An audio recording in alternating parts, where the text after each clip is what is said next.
Okay, welcome. I'm Rabbi Phil Ressler, and this is a preparation, sharing ideas and resources for Zman Elul, the period of Elul.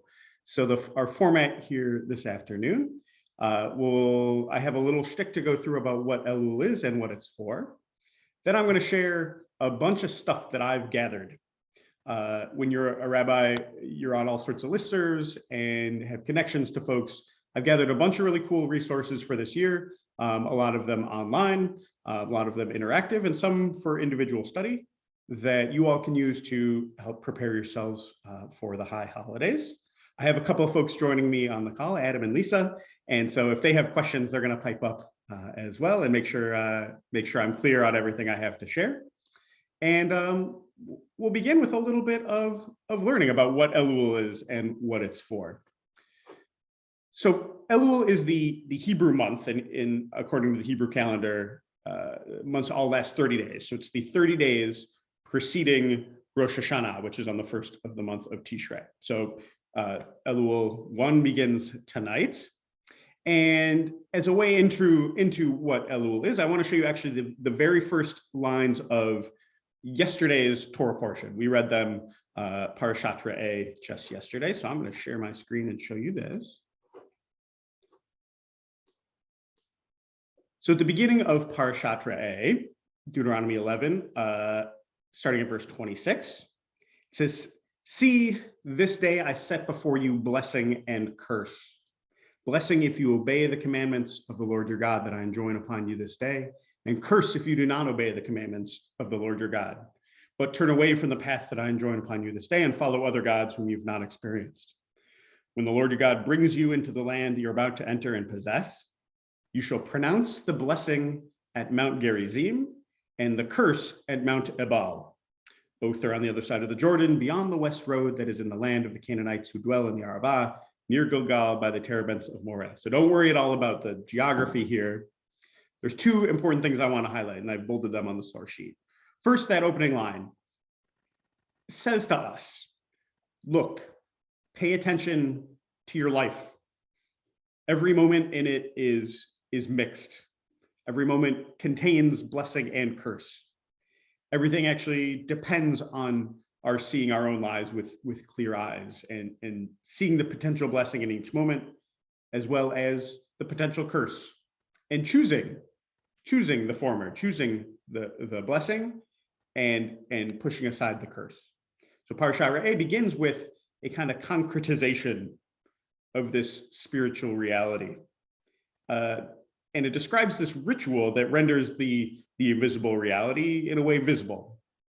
So verse 29, which I've bolded there, hints at a dramatic ritual that's more fully described later in the book of Deuteronomy. It says you should pronounce the blessing at Mount Gerizim and the curse at Mount Ebal, but doesn't actually say what that is until we read on. And we read later in Deuteronomy, in a later parasha. We don't have to go through all of this, but the highlights here are that Moses and the elders of Israel charge the people saying, observe the instruction, the mitzvot that I enjoin upon you. And as it says, when you cross over to enter the land that the Lord your God is giving you, a land flowing with milk and honey, as God promised you, upon crossing the Jordan, you shall set up these stones about which I charge you this day on Mount Ebal and coat them with plaster. You should build an altar and offer sacrifices and all this kind of stuff. And on the stones, you shall inscribe the words of the teaching more distinctly. The important part relative to what we just saw at the beginning of Parashar A starts in verse 11 there, about sort of the third paragraph that I made for you there. Thereupon Moses charged the people saying, after you've crossed the Jordan, the following shall stand on Mount Gerizim when the blessing for the people is spoken. And it lists off the tribes, about half of the contingent of Israel. And for the curse, they all stand on Mount Ebal, and it has the other half of the tribes.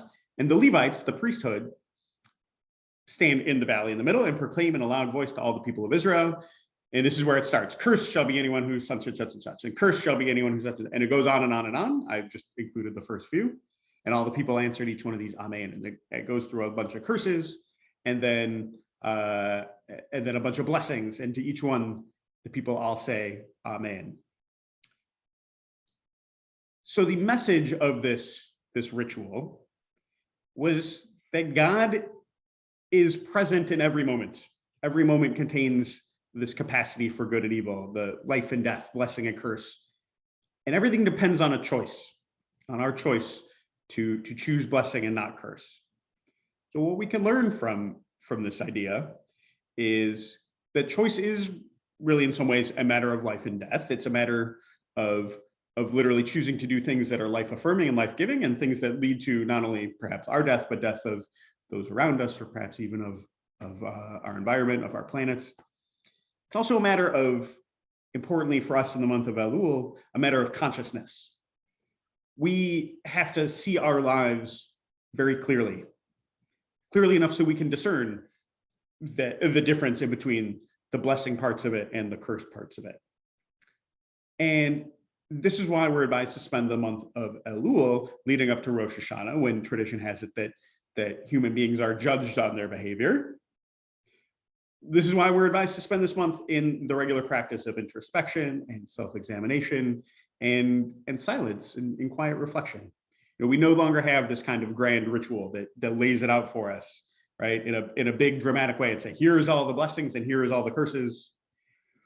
What we have to do is set aside time for ourselves, ideally each day throughout the month of Elul, to look at ourselves and to engage in self-evaluation and self-judgment, what the rabbis call cheshbon hanefesh, literally an accounting of the soul, sort of making the books, balancing the books within your own internal account.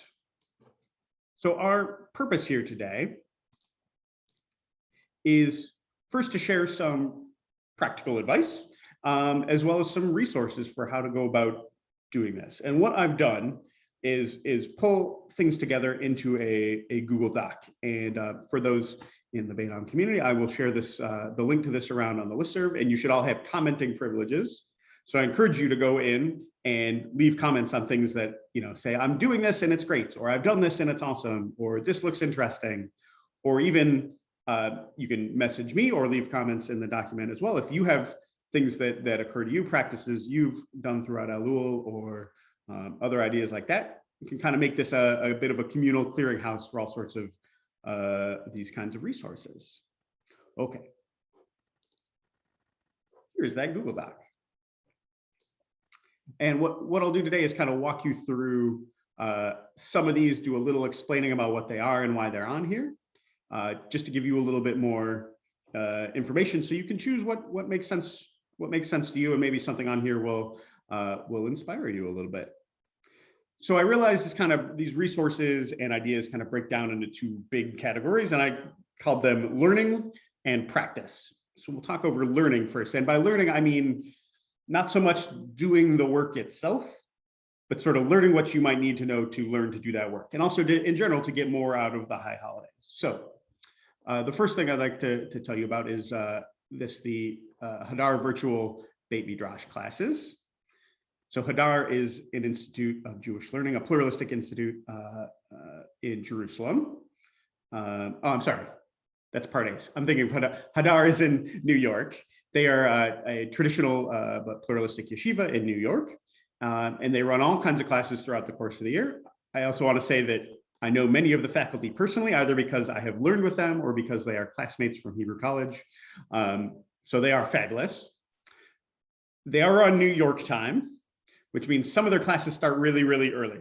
If you click this link and check out their virtual Beit Midrash classes, which run through the whole month of Elul, there's some really, really cool stuff, but some of it starts at 5 in the morning here is the issue on the West Coast. That said, you may be able to sign up and get recordings of some of the things. I wanted to highlight one here called Rediscovering the Machzor with Rabbi Eli Confer. I've learned with him in the past at the Hadar Rabbinic Yeshiva, and I really like his courses. He's doing a bit of a walkthrough of the Machzor, the prayer book for the holidays. If you've ever felt at all lost within that, sort of wondered what it is we're there to do on Rosh Hashanah or Yom Kippur, this is a really good way to do some learning with an absolute master of liturgy, and really dig into the liturgy of the high holidays. They also have at Hadar what's called the Rising Song Institutes, a music making program and a sort of music making laboratory. Lots of really amazing music coming out of there. It's directed by Joey Weisenberg, who's a fabulous Jewish musician. And something they're offering, Joey is offering this year, is a prayer leader training program. This is maybe perhaps not so much about learning for the month of Elul, but learning about for the high holidays. It's all online and you can do it at your own pace and things like this. There are also live sessions. If you have ever thought about becoming a leader on the high holidays, this is something that can help prepare you for that. I also really want to recommend a book if you're thinking about the liturgy of the high holidays at all. It's one that was a textbook of mine in rabbinical school, and I have my copy here with me. It's called Entering the High Holy Days, a complete guide to the history, prayers, and themes by Reuben Hammer. I think, Lisa, you were part of my course on making sense of the Siddur. Similar kind of approach. Instead of reading every bit of liturgy so much inside, looking at the big rubrics and how they are unique to what's different about the prayer rubrics for the high holidays, as well as going into some more detail. Really great resource for kind of a big picture perspective on what goes on in the liturgy of the high holidays.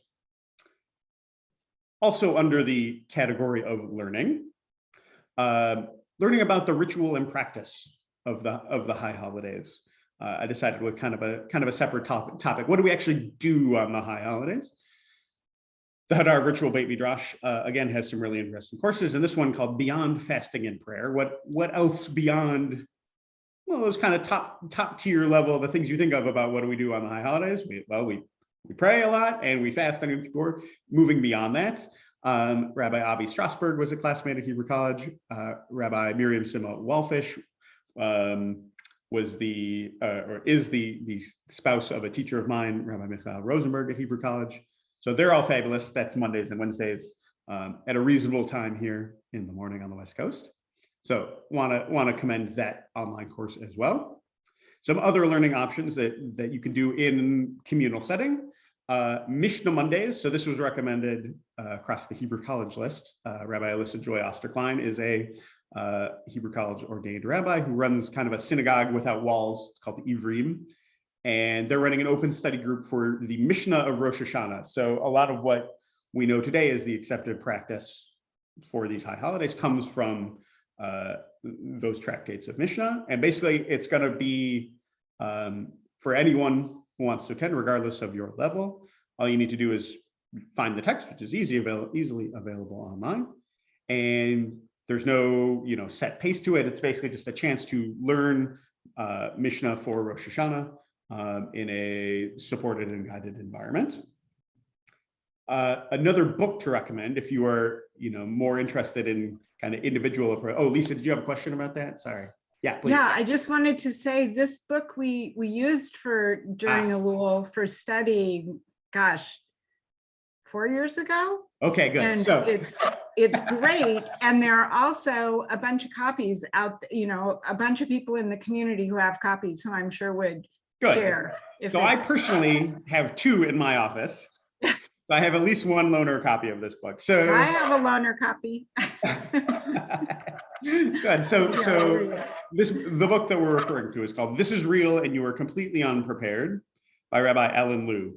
I've also included a link in the Google Doc to where you can purchase it new or used from Powell's bookstore. There are a lot of folks who, there are a lot of folks for whom this is their Elul preparation, is rereading this book again. He's a fabulous writer, for one thing.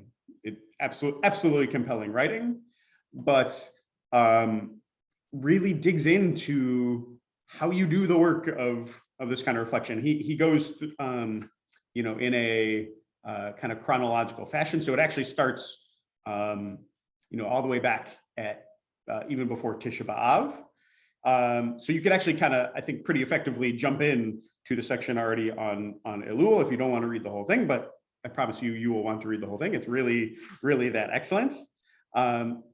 Yes, fabulous book to read and to love. can't recommend this one enough. Okay. And last thing I want to share, I had to figure out where to include this on the Google Doc. I put it under learning and ritual practice, but Elul Unbound. If you are not yet familiar with a podcast called Judaism Unbound, if you're a podcast listener, I highly recommend Judaism Unbound. This is, I believe, the 4th year where they're doing this Elul project. If you check out this website, they have mini episodes of their podcast. You can sign up for daily emails that have all sorts of learning and reflective practices in them. They also, I think starting last year, started doing Zoom gatherings, like actual meetups. I think some folks from here have participated in them as well.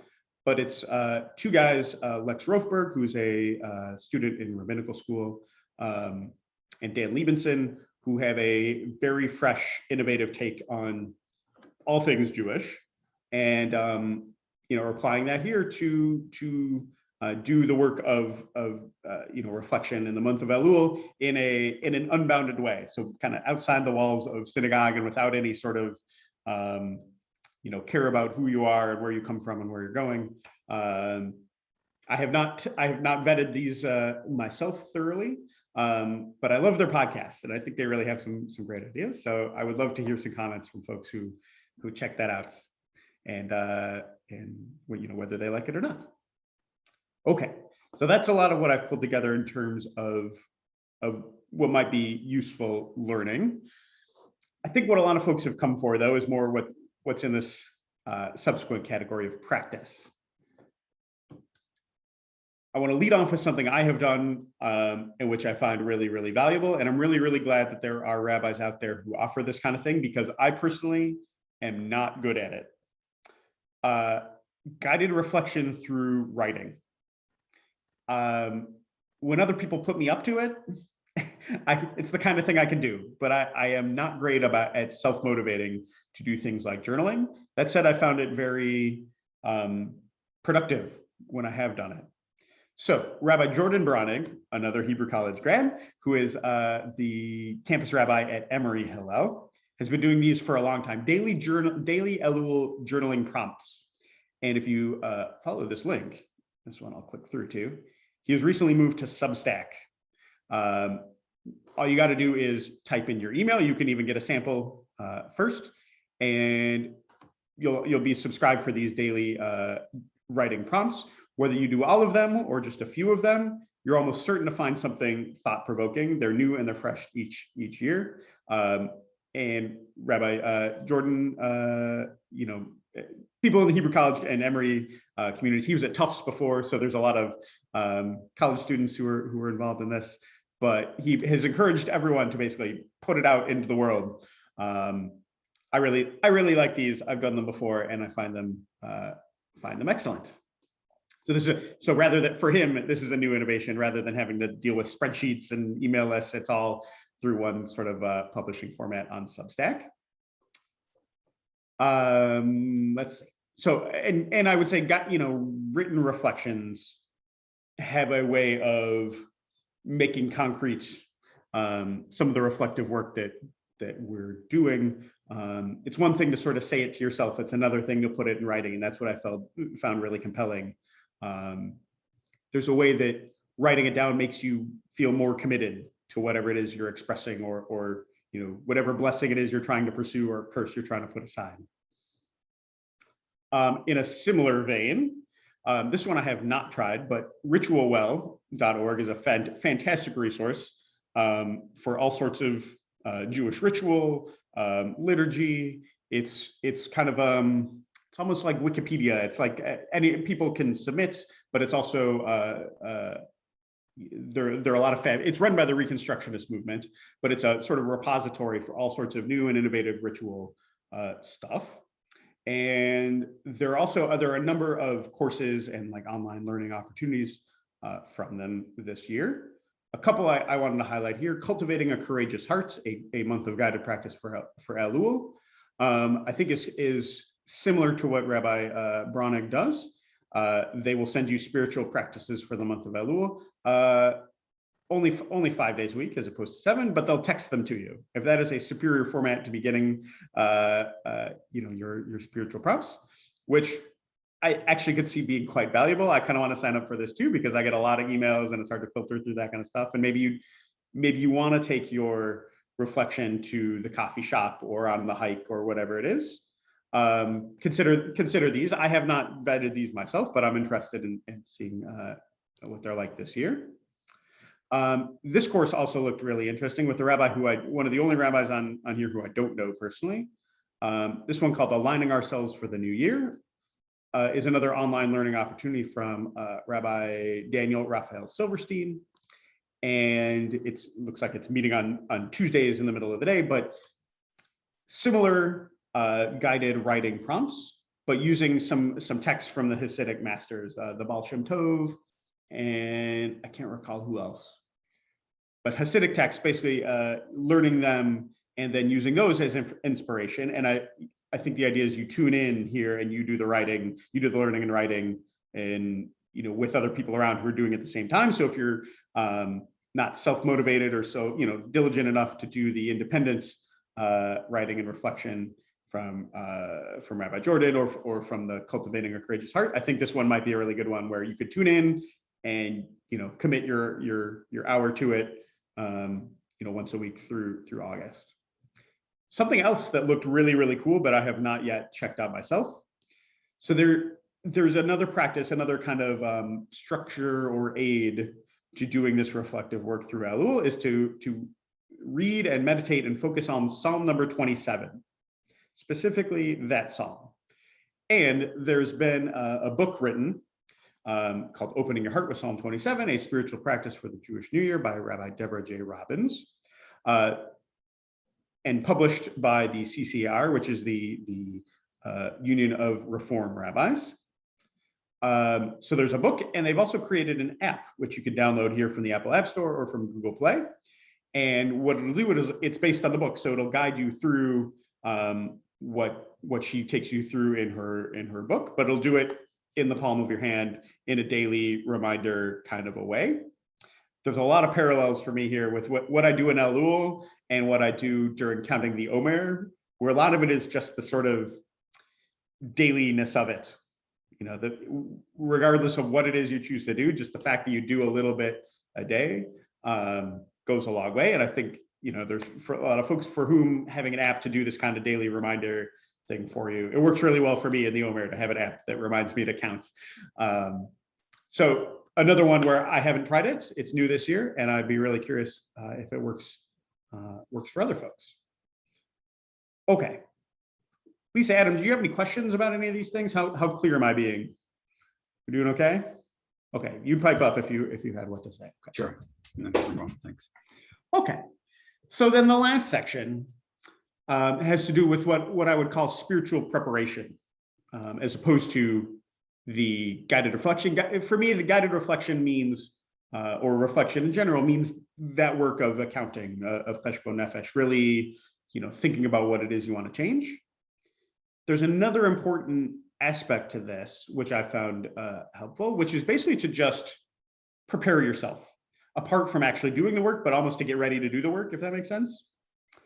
One thing that I have done and can really speak to, and this is a suggestion from Rabbi Eben Leder, who is one of my teachers at Hebrew College, is to, and it sounds almost silly to say it out loud, is make yourself an Elul playlist. Even if you're not a big music person, you can, put it on in the car or on a walk, or take some time to listen to it. Music has power over us. Music has power to open hearts. And if you've ever, found that one song that you can't listen to without crying, it may just have 4 chords to it. Who cares? It makes you cry. That's the kind of music that's really good to listen to in Elul. And basically, as he explained this to me in rabbinical school, what we're trying to do on the high holidays is to kind of crack open our hearts, to almost intentionally break our hearts so that they can be remolded in the way we want them to be. So I think this was his word, to sort of wear away the plaque that hardens your heart, like the plaque that forms on your teeth, right? You want to get rid of that and practice that kind of internal process that you're going to do, quote unquote, for real, as it were, on Rosh Hashanah and Yom Kippur. One of the big ideas that I would hope folks take away from this is that you really can't effectively show up at synagogue on Rosh Hashanah and go from 0 to 60 ready to do the work of teshuvah. People just don't work that way. My comparison is always to New Year's resolutions. People on New Year's Eve make these resolutions that are often really wonderful things. I'm going to go to the gym more this year, whatever it is, and then they immediately fail at them because they haven't done the work of getting into that mode. They try to go from 0 to 60, like make immediate changes, and human beings just don't work that way. So practices like this, where it's slowly ramping you up, can be really, really effective. This is almost like preparation for the experience of Rosh Hashanah more than the work itself. So choose songs that open up or even break your hearts, whether that's because of their content, because the lyrics speak to you, or the music speaks to you somehow. I thought about sharing my Elul playlist. I may still do it. I don't know if that would work for anyone else. Like I don't know whether the songs that make me cry or to make anyone else cry. That feels like so. If you're bold enough to share your playlist, by all means do. But it can also be a personal thing. And I think what you find over more than 1 year of doing this is there become songs that you really only listen to in Elul, but continually revisit because of the way you find they have that power for you. So that's something I really enjoy, is the Elul playlist. The next few, and these are going to sound almost obvious, but they're the traditional modes of spiritual preparation that have worked for generations of Jews. Prayer, and I somewhat self-servingly put a link to our Beit Am website here, so you can sign up to participate in services in person here at Beit Am or to Zoom. Prayer is already, the Hebrew word for prayer is lehitpalel, which is a reflexive verb. It's something you do to yourself. That's already reflected in the Hebrew word for it. So prayer is already this reflective, self-examining process. One of the big ideas, going back to that course about making sense of the Siddur, you realize that the whole morning service, for example, is constructed in a way that kind of narrows the focus from a very broad, look at God's role in creation and the big processes around us, narrows it down from everything in the universe all the way to just you. And when you sort of understand that that's what prayer is doing, when you come to the moment of Amidah, where you're like understanding yourself as standing in God's presence, you kind of have to do that. Like, well, what does that mean about me? Right? It's like, I'm both immeasurably special that I get to have this moment of presence, and at the same time, I'm infinitesimally small among all of existence. So prayer is already a reflective, self-examining process.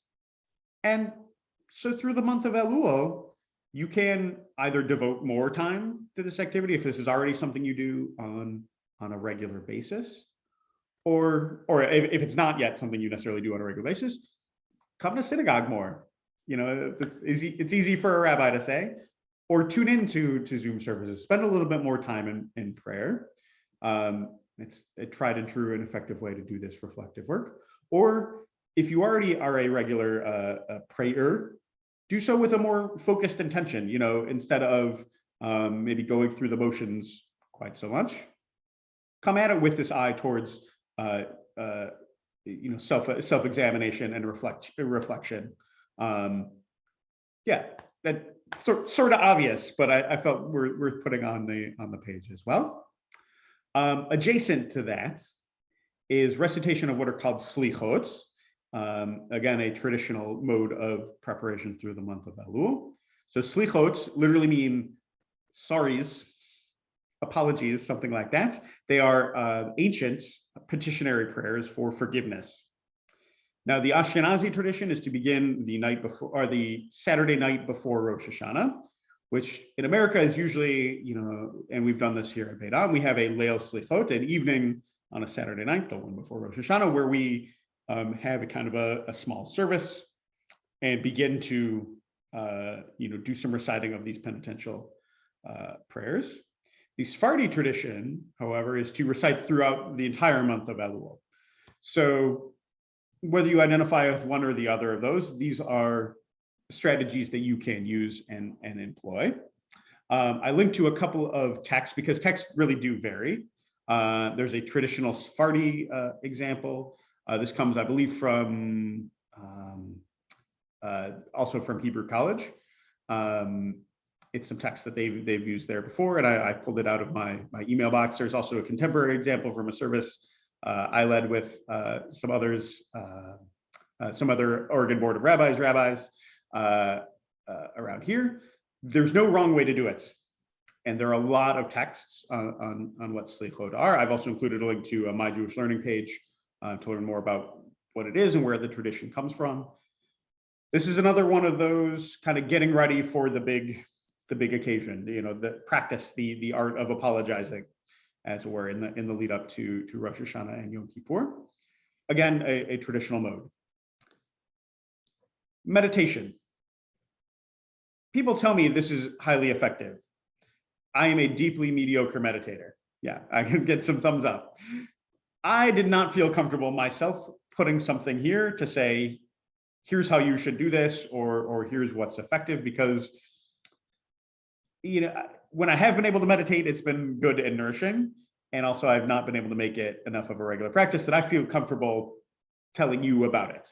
That said, sitting in silence, I know to be incredibly effective for reflection. I'm told that, especially practice meditators, but really anyone who spends some time being quiet and intentional with themselves is able to clarify thoughts, put aside distracting thoughts, and kind of bore down to what's really important. So I would love for folks to come in here and give some suggestions about anything to do with meditation, whether that's groups to join in with, guidance for practice, anything along those lines, or even if it's just sort of tips and tricks to how to get your brain to just shut up for a minute. I would love to see that here. I understand that that's a very effective technique, and I hope that for those who know how to do it, you can make use of that as well. And lastly, and this comes from actually directly from Rabbi Lou and his book, This is Real and You're Completely Unprepared. Be gentle with yourself. All this, everything above, and there's a real reason I put this last. All of this stuff makes it sound like this is a huge project, that the goal here is to do a complete overhaul of your entire self, and that is very much not the case. In a big picture way, yes, we're always, striving to become a better version of ourselves and more the person we ourselves would like to be, and that we understand God expects us to be. But the reality is that that's not the expectation for any given Elul or any given, Rosh Hashanah or Yom Kippur, that you're suddenly going to turn into that person. So choose one thing. Choose one thing, and Rabbi Lou suggests, choose something basic: eating, sex, money, something that you feel is not quite right for you yet, that is too much a blessing, or too much a curse and not yet enough of a blessing, and commit yourself to being conscious of that through the month of Elul, and honest with yourself about what the issue is, what you'd like to do differently. You don't have to make the big overhaul all at once. This is true of so many Jewish practices and rituals. You don't have to do Shabbat. You don't have to do everything all at once. To do Kashrut, you don't have to do everything all at once. Pick one thing to focus on and make that your Elul, focus points. I have found that very empowering and affirming as a kind of practice, and almost an approach to practice in the month of Elul. So that brings me to the end of my Google Doc. Lisa, I saw you come off mute. You had a question or something to share. Well, I just had a comment on the meditation. I know that several people in the community have found who were regular meditators, you know, as part of our structured practice at Beit Am, have Right. found online resources for meditation. Mhm. I know Rabbi Brian in for Religion Outside the Box in Mhm. Portland does one, but I Brian, know Leah and Elizabeth have both found other resources online to practice with. So I know they're out there, and Yeah. especially if you're new to it, it's useful to have a guide. Well, I mean, if you're new to anything, it's useful to have a guide. And I would Exactly. say it's kind of like walking. You didn't know how to walk when you were at one point you didn't know how to walk, Right. and you got better, right? Right. So the more you try, Mhm. the better it gets. I have no doubt that that's true. And I think, the key understanding here is that it's kind of the means to an end. Meditation is the tool that you can use to, get at the blessing and the curse, right? Mhm. Right. So it can be just like prayer, sifot. These are all ways you can get to that essential choice and sort of clarify that choice. Yeah, so I can see it being really, really effective for some people, and maybe for people like me who have a hard time slowing down their brains. I found writing to be effective and things like that. So that's tends to be where I stick. That said, I want to, kind of include things for everyone here. So that's kind of what I wanted to share with everyone. Like I said, I'm going to share around this Google Doc. Please do go in and comment, add anything you want to add to it, or make use of it. Leave feedback for me and everyone else about what you find useful. And best of luck to everyone. B'hatzlacha on your reflective practice through the month of Elul. Kol hakavod to Lisa and Adam for tuning in and getting a jump on things. There are lots and lots of classes and opportunities, so don't wait. I would say actually even tonight, before Elul starts, take a look and see if there's something you want to sign up for, because I know things are starting as soon as tomorrow. If there's some sort of class or learning you'd like to do, go ahead and jump in on that. Thank you so much, friends. I'm going to stop the recording.